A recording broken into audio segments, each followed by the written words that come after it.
I was thinking, as you see, it's nearly impossible for me to actually do something and talk at the same time. So this is going to be hilarious. But I was thinking, I normally do, as you've noticed perhaps, a little poster for the live feed when it goes up live after the actual event. And I thought, oh, what am I going to do for this one? Well, we're doing a certain painting of a certain woman who was renowned for having very, very white, lovely skin. So I thought, well, as I'm talking to you now, I thought I could whiten up my skin, because that's what obviously I would be doing for the poster. And normally, you see, it's gone wrong already, because I don't, did any of that sentence make, any of those sentences make any sense? They might not have done. Who cares? I'm putting talcum powder on my face. So I thought, okay, well, on the poster, I would, do all this malarkey and then make the poster. And then I thought, well, that's not much fun, is it? Let's just do it in the process and just, do the whole live with beautiful alabaster white skin. Or basically with talcum powder on my face, which I can't really see because I haven't got my glasses on, but I am suspecting that I'm looking exactly like this lady. Look, can you see? It's slightly uncanny, I think, who is the person that we're talking about today. So here we go. So this lovely white face. I've got talcum powder, I'm going to say, absolutely everywhere. She did her arms as well. Only she obviously didn't use talcum powder. She was far more sophisticated. She used potato starch. So this is what Madame X used, because this is a painting by John Singer Sargent called Madame X. And I couldn't get any potato starch in boots, so I'm making do with talcum powder to whiten my skin, because white skin was the epitome of the epitome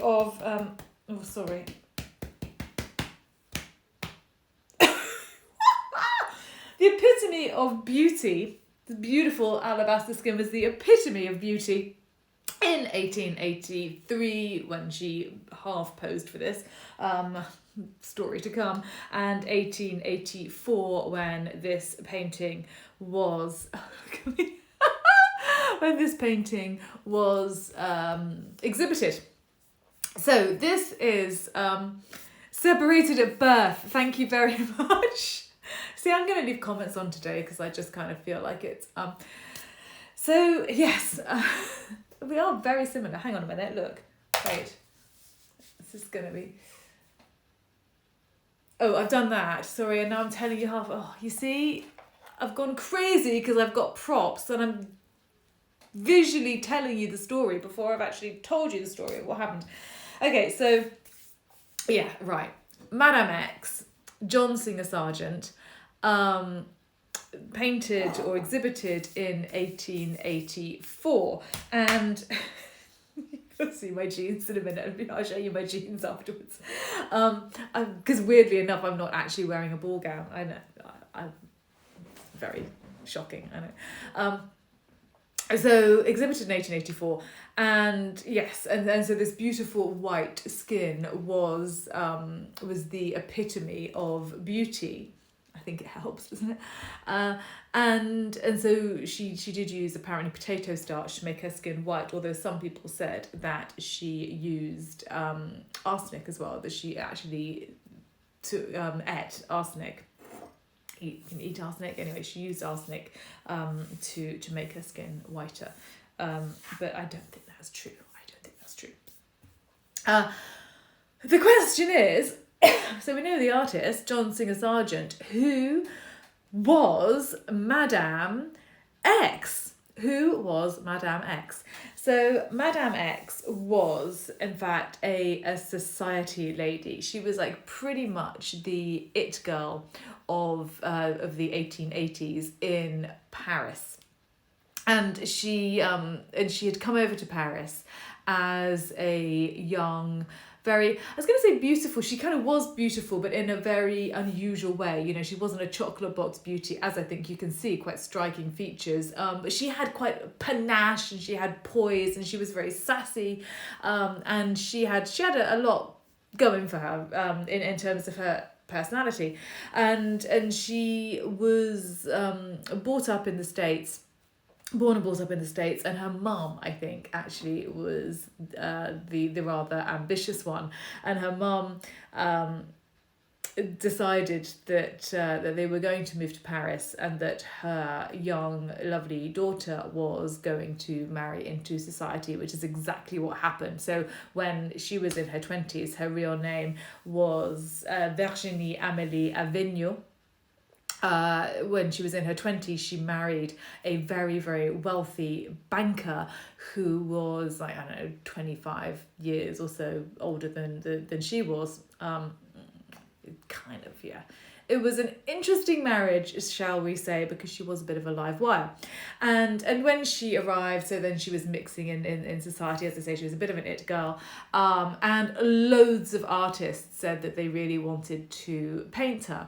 But she wasn't really having any of it. She wasn't interested, possibly because she knew that she wouldn't be able to sit still long enough for the portrait. She just, you know, she was itchy feet. She was running around all over the place. She reminds me, actually, I don't know whether any of you have watched The Pursuit of Love recently. It's been on the telly. It reminds me a little bit of Linda from The Pursuit of Love. Anyway, and so Sargent comes along, and he's at a point in his career where he really, really wants to sort of break into portraiture. He feels like he's not getting on as well as he could do, and he feels that if he could snag painting a portrait of Virginie, or Madame Goutreau, to use her married name, Madame Pierre Goutreau, then that would really work for him. And he said to her, this is going to work for you as well. So after a little while, she acquiesced, and he said, this is going to make you stratospheric, and it's going to make me stratospheric. It's win-win for both of us. And so she did sit for him, only she didn't, because he found out that she just, I think she basically had attention deficit disorder. I mean, like, she just couldn't sit still. She was always off. She was up. She wouldn't pose. She demanded months off, and so the whole thing became a bit of a nightmare. But he ended up with this rather extraordinary portrait, which was then exhibited at the Paris Salon in 1884. And when it was exhibited, there were three people who had very high hopes. Virginie being one of them, Madame Goutreau being one of them, Sargent being the other or another, and Virginie's mother being the third person, who, as I said, was, I think, really rather pushy. And so it's exhibited at the Salon, and it absolutely bombs. Critics hated this portrait, and there are several reasons that they hated it. First of all, they said that she looked like a caricature. I suppose the pose, the sort of fairly angular nature of her face, the audacity of the pose and the dress, and the contrast between this very white skin and the black, and this completely neutral background, which, by the way, wasn't originally neutral. When even after this was in its frame, the background was a sort of lovely bluey greeny colour, and I've got talcum powder everywhere. Was a sort of bluey greeny colour, and Sargent decided that he that wasn't working for him, and so he painted, whilst the work was in its frame, he painted over with this very neutral kind of sludgy sort of greeny muddy colour, but you can still see the bits of blue on the edges, because he wanted to do everything that he could to kind of to present her in this very stark way.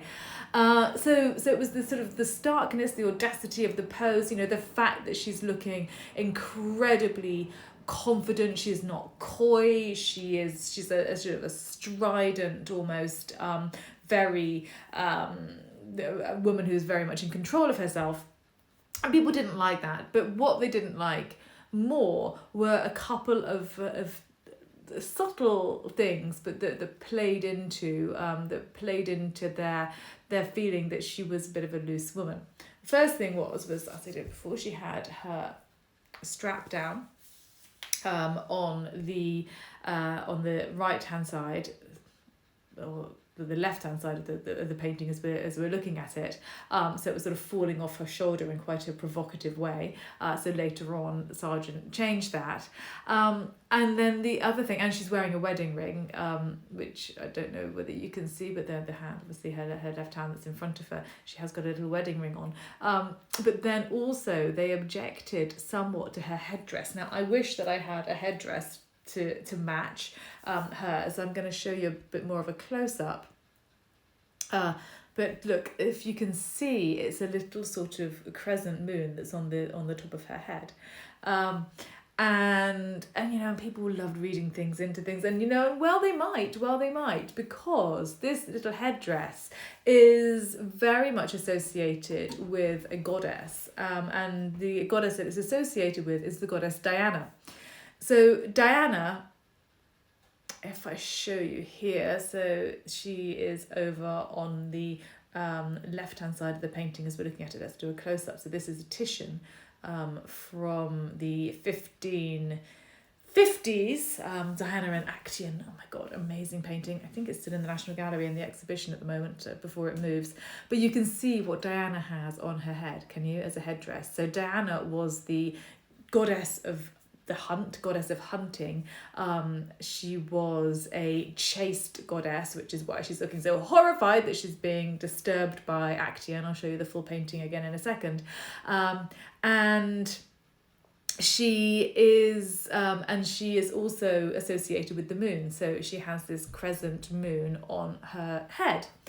Okay, so you can see the similarity between her headdress and the headdress that Madame X is wearing, and I'm going to talk about the why she's called Madame X in a second. So let's just go back and just very quickly show you. So this is the whole painting. So this is Titian's Diana and Actaeon.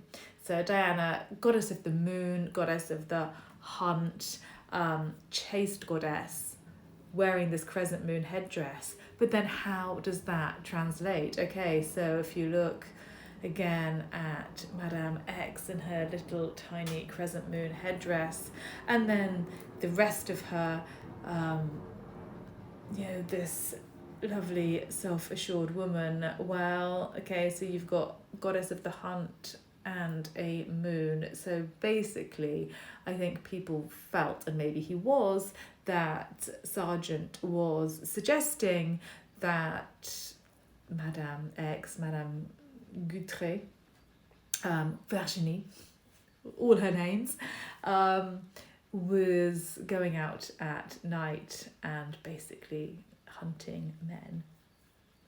So, hunting in the moonlight. Naughty lady. Which kind of, I think, wasn't too far from the truth, to be honest, because as I said, her husband was quite a lot older than she was, and she was a bit of a live wire, and she got access to all the best parties, and she was sought after and renowned and all of those things. So she got a bit of a reputation for herself that really wasn't helped at all by this painting. So it went down like a lead balloon at the Paris Salon, and of course you can guess that the biggest, the most outspoken person in this whole sort of furore was Virginie's mother. So you can imagine, oh yes, darling, I think you should have your portrait done by Sargent. He should show it in the salon. It needs to be in the most prominent position. You can imagine it going on, can't you? Oh, this and this, and you need this, and and everything. And then when it starts to go wrong. Take it down! I can't believe you put it there. I can't believe you did this painting. It's absolutely appalling. Why did you paint her in such a way? You knew that people wouldn't like it.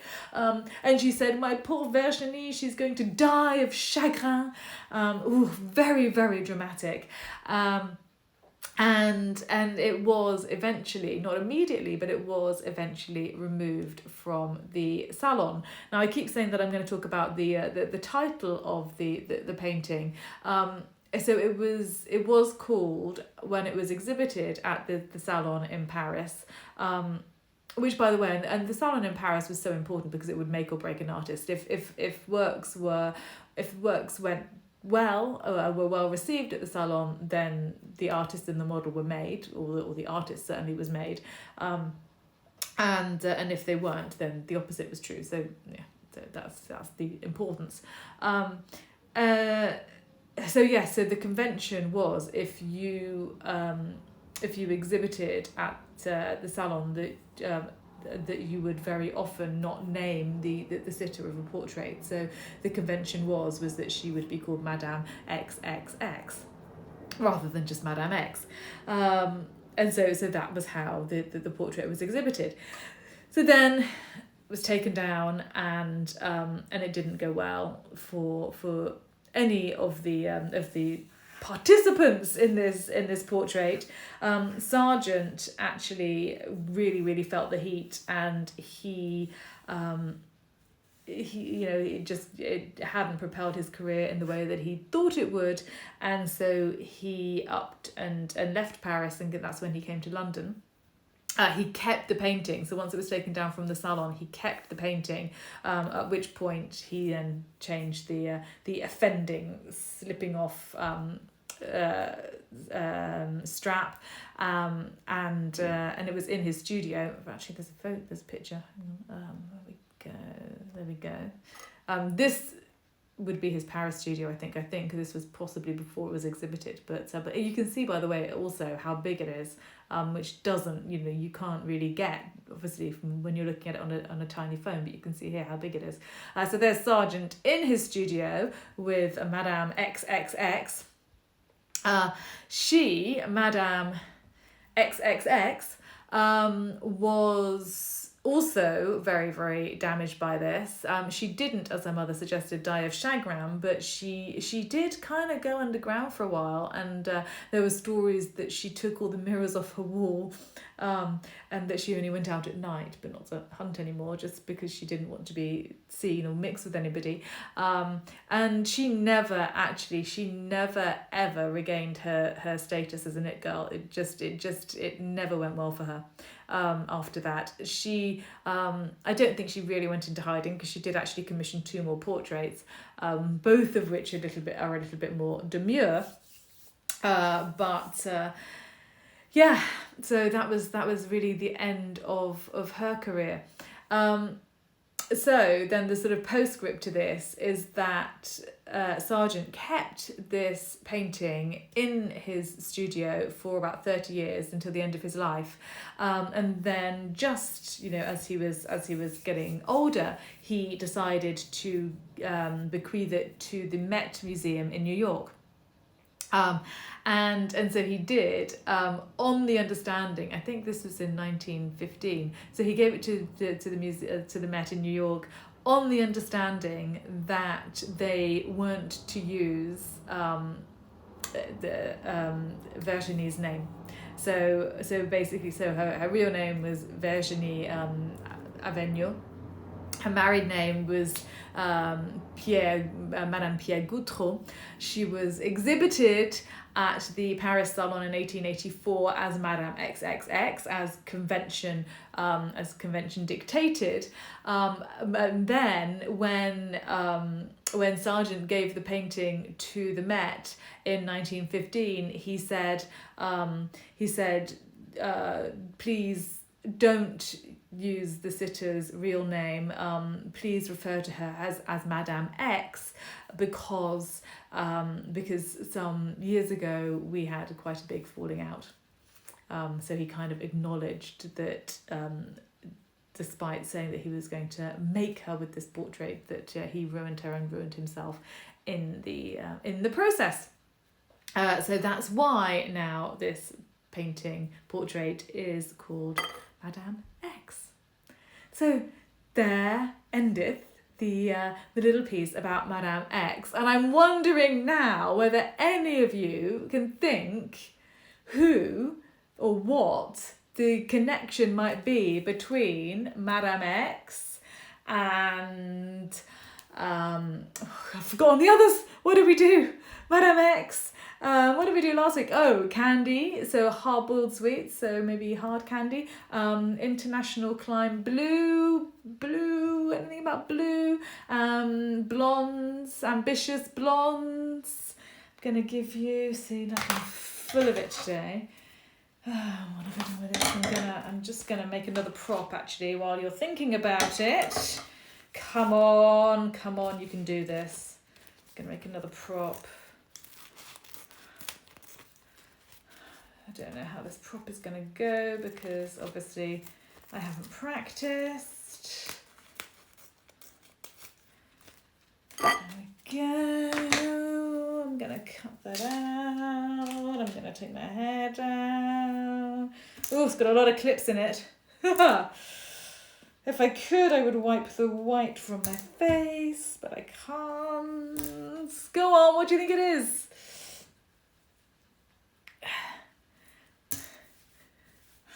Anyone know what they think it is if I do this? Ow, I just poked my eye. I can't see a thing.